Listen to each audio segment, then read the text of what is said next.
Hello guys, welcome to our channel. This is Teja. ప్రస్తుతం మనతో పాటు సీనియర్ జర్నలిస్ట్ దాము బాలాజీ గారు. నమస్తే సార్. నమస్తే. సో రీసెంట్గా పంజాగుట్ట పోలీస్ స్టేషన్ నుంచి దాదాపు 85 మంది కానిస్టేబుల్ అందరూ కూడా ట్రాన్స్ఫర్ అయ్యారు. అండ్ కొత్తగా వచ్చిన విషయం ఏంటంటే ఆ స్టేషన్కి సంబంధించిన సీఏ దుర్గారావు గారు సస్పెండ్ అయ్యారు రీసెంట్గా. అండ్ త్వరలో అరెస్ట్ కూడా అవ్వబోతున్నారంటూ ఒక విషయం అయితే వెలుగులోకి వచ్చింది. సో దీనికి సంబంధించి కొంతవరకు సమాచారం. ఇదొక సెన్సేషన్ అని చెప్పచ్చు. ముఖ్యంగా కొత్తకోట శ్రీనివాసరెడ్డి సిపి కొత్తగా కమిషనర్గా, హైదరాబాద్ కమిషనర్గా వచ్చారు. ఆయన వచ్చినప్పటి నుంచి కూడా చాలా స్ట్రిక్ట్గా ఉన్నారు, చాలా ఆనెస్ట్గా స్ట్రైట్ ఫార్వర్డ్గా ముందుకెళ్తున్నారు. ఆయన రాగానే ఫస్ట్ ఆయన ఛార్జ్ తీసుకున్న ఇమీడియట్ క్షణమే ఆయన మాట్లాడింది డ్రగ్స్ మీద వారు ప్రకటించారు. సినిమా వాళ్ళకు కూడా హెచ్చరికలు పంపాడు. మీరు ఇంతకుముందు ఉన్నట్టు ఉంటే కుదరదు, ఖచ్చితంగా సినిమా వాళ్ళు డ్రగ్స్ తీసుకుంటున్నట్టు మా దగ్గర సమాచారం ఉంది, సో మీరు దీన్ని మార్చుకోండి అని సినిమా వాళ్ళకు కూడా హెచ్చరించాడు. అట్లాగే డ్రగ్స్ ఫ్రీ సిటీగా నేను చేస్తాను డ్రగ్ అనేది కూడా ఆయన అనౌన్స్ చేశాడు. దానికి సంబంధించి ఆయన అన్ని విషయాల్లో స్ట్రైట్ ఫార్వర్డ్గా ముందుకెళ్తున్నట్టుగా ఉంది. ఏది జరిగినా ఇమీడియట్గా పోలీస్ స్టేషన్కి వెళ్ళిపోతున్నారు. ఆయన స్వయంగా వెళ్ళిపోయి కూర్చొని అక్కడ పరిస్థితులను చక్కదిద్ద పనిచేస్తున్నారు. ఆయనకు ముందు నుంచి కూడా ఒక ఆనెస్ట్ ఆఫీసర్గా పేరుంది. వాళ్ళ నాన్న కూడా ఉస్మానియాలో ప్రొఫెసర్గా ఉన్నారు. సో వాళ్ళ ఫ్యామిలీలోనే కొంత వాల్యూ సిస్టమ్ ఉన్నట్టు కనబడుతుంది. సో ఈ కాంటెక్స్లో ఆయన కొన్ని సంచలనమైన నిర్ణయాలు తీసుకున్నారు. మేబీ రేవంత్ రెడ్డి కూడా ఆయనకు ఫ్రీ హ్యాండ్ ఇచ్చినట్టు కనబడుతుంది. ఎందుకంటే పొలిటికల్ బాసులు ఫ్రీ హ్యాండ్ ఇకపోతే పోలీసులు ఆ స్థాయిలో ప్రవర్తించలేరు. కాబట్టి ఆ విషయంలో రేవంత్ రెడ్డిని కూడా అభినందించాలి. అసలు ఈ కేసు ఏంటి, ఎందుకు 88 మందిని ఒక పోలీస్ స్టేషన్లో మార్చారంటే మామూలు విషయం కాదు. ఎందుకంటే అది మొత్తం దాంట్లో 5 ఏరియాలు ఉంటాయన్నమాట. పంజాగుట్ట పోలీస్ స్టేషన్ చాలా పెద్దది. ఎఫ్ఐఆర్లు హైదరాబాద్లోనే ఎక్కువ ఎఫ్ఐఆర్లు నమోదవుతుండేది పంజాగుట్ట పోలీస్ స్టేషన్. సో అంత పెద్ద పోలీస్ స్టేషన్లో 85 మంది స్టాఫ్ని, అంటే దాదాపు మొత్తం స్టాఫ్ని ట్రాన్స్ఫర్ చేసేయడం అనేది అది నాకు తెలిసి దేశంలోనే ఈ మధ్యకాలంలో నేను ఎప్పుడు చూడలేదు ఇది. సో ఎందుకు ఇంత డ్రాస్టిక్ స్టెప్ కొత్తకోట శ్రీనివాసరెడ్డి తీసుకున్నాడు అన్నప్పుడు ఇదొక సినిమాటిక్ ఇన్సిడెంట్గా మనం చెప్పుకోవచ్చు. డిసెంబర్ 24వ తేదీ రాత్రి ఒక కారు సాహెల్ అమీర్ అనే ఒక అబ్బాయి డ్రైవ్ చేస్తున్న కారు ప్రజాభవన్కి ముందు డివైడర్ని ఢీకొట్టి లోపలికి వెళ్ళింది. దాని మీద కేసు నమోదు చేశారు. అయితే ఆ కారు డ్రైవ్ చేస్తున్నది అబ్దుల్ ఆరిఫ్ అనే ఒక వ్యక్తి. నేనే ఆ కారుని డ్రైవ్ చేస్తున్నాను, నేను డ్రైవర్ని సోహెల్ అమీర్కి అని చెప్పి పంజగుట్టలో సరెండర్ అయ్యారు. ఆ తర్వాత నాటకీయంగా ఈ సాహెల్ అనే వ్యక్తి దుబాయ్ పారిపోయాడు.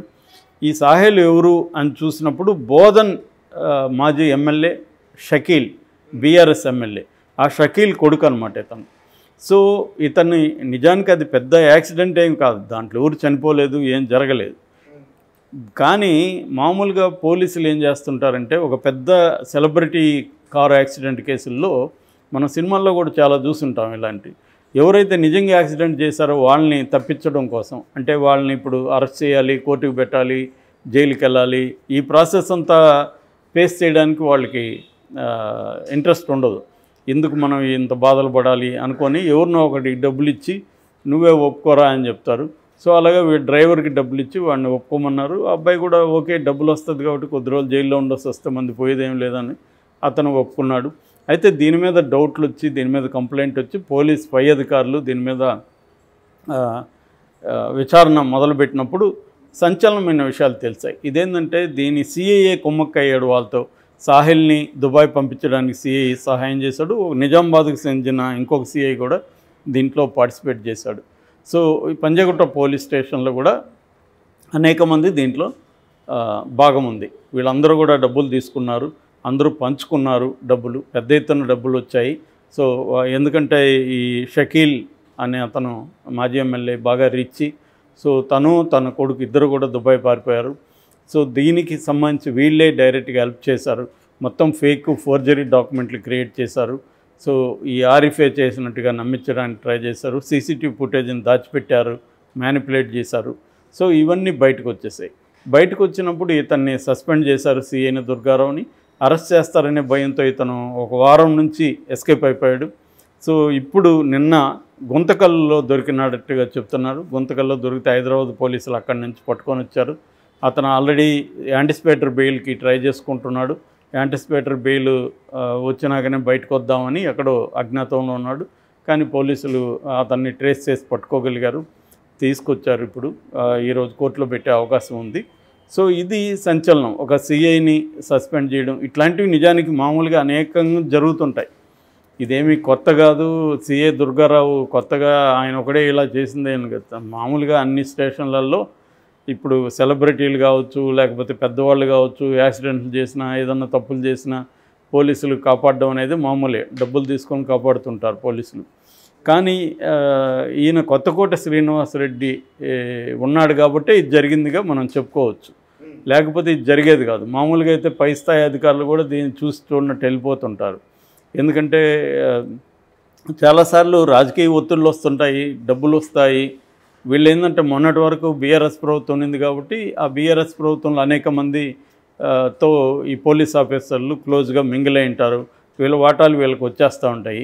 అందుకని వాళ్ళకి ఏమో అవసరమైతే ఆ పనులు చేసి పెడుతుంటారు. సో కానీ ఇది నిజానికి చిన్న యాక్సిడెంట్. దీంట్లో ఏమీ మనుషులు చనిపోలేదు, లేకపోతే ఏమీ ఘోరాలేమి జరగలేదు.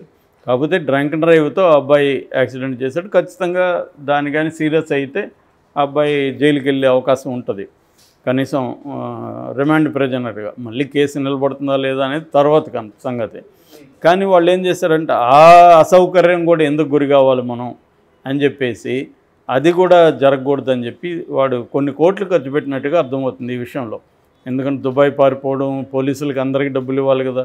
ఎందుకంటే పోలీస్ స్టేషన్లో వేరే వాళ్ళు దీని మీద ఏమైనా లీక్ చేస్తే కూడా ప్రాబ్లం అని చెప్పి చేశారు. అప్పటికి కూడా ఇది లీక్ అయిపోయింది. ఎందుకంటే పోలీస్ స్టేషన్లో కూడా అందరికీ ఈక్వల్ వాటాలు వెళ్ళవు. సిఐకి ఒక వాటా ఉంటుంది, ఎస్ఐకి ఒక వాటా ఉంటుంది, ఇలా ఉంటుంది. సో ఇది తెలిసినప్పుడు పై అధికారులు వాళ్ళకి మాకు వాటా రాలేదని కూడా వాళ్ళు కూడా దీని మీద ఎంక్వైరీ పెట్టచ్చు. ఎందుకంటే ఎక్కువ డబ్బులు వచ్చిందంట, మాకు ఇవ్వలేదురా వీడు అని ఇది కూడా ఉండొచ్చు. మామూలుగా ఇలాంటివి జరుగుతుంటాయి. ఎందుకంటే పై అధికారులకు వాటాలు ఇవ్వకుండా కింద అధికారులు తినేసినప్పుడు ఆ విషయం పై అధికారులకు తెలిస్తే వీడు మానకీయకుండా మొత్తం వీడే తినేశాడని కూడా ఎంక్వైరీలు స్టార్ట్ చేస్తారు. ఏదేమైనా ఈయనైతే సిన్సియర్గానే చేశాడు కొత్తకోట శ్రీనివాసరెడ్డి. సో ఇప్పుడు అతన్ని అరెస్ట్ చేయడం అనేది ఆశ్చర్యకరం.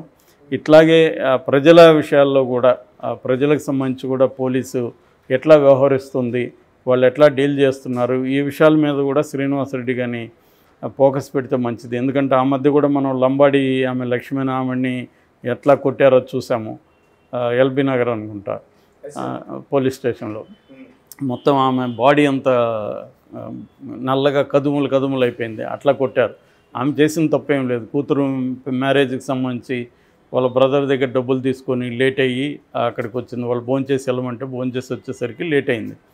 ఆమె వెహికల్ కోసం వెయిట్ చేస్తుంది, ఏదన్నా వస్తే వెళ్దామని.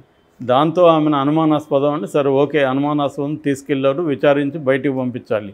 అప్పటికి ఆమె ఫోన్లు వాళ్ళ తమ్ముడికి ఫోన్ చేయమంటుంది. వాళ్ళ తమ్ముడు ఫోన్ చేస్తే మాట్లాడచ్చు, ఈమె వచ్చిందా మీ ఇంటికని అడగచ్చు. ఇవన్నీ అనుమానం మీద ఏమైనా ఉంటే అడిగి ఆమెని వదిలేయాలి. అవేం లేకుండా ఆమెని ఆ నైట్ అంతా భయంకరంగా కొట్టి రాక్షసింగ్ చేస్తే సస్పెండ్ చేశారు. తర్వాత ఏమయ్యారో తెలీదు. సో అలాంటి కేసుల్లో కూడా శ్రీనివాసరెడ్డి లాంటి వాళ్ళు స్ట్రిక్ట్గా ఉండగలిగితే police violence on innocent people, marginalised people, ఎందుకంటే ట్రైబల్స్, దళిత్స్ వీళ్ళ మీద పోలీస్ వైలెన్స్ ఎక్కువ ఉంటుంది.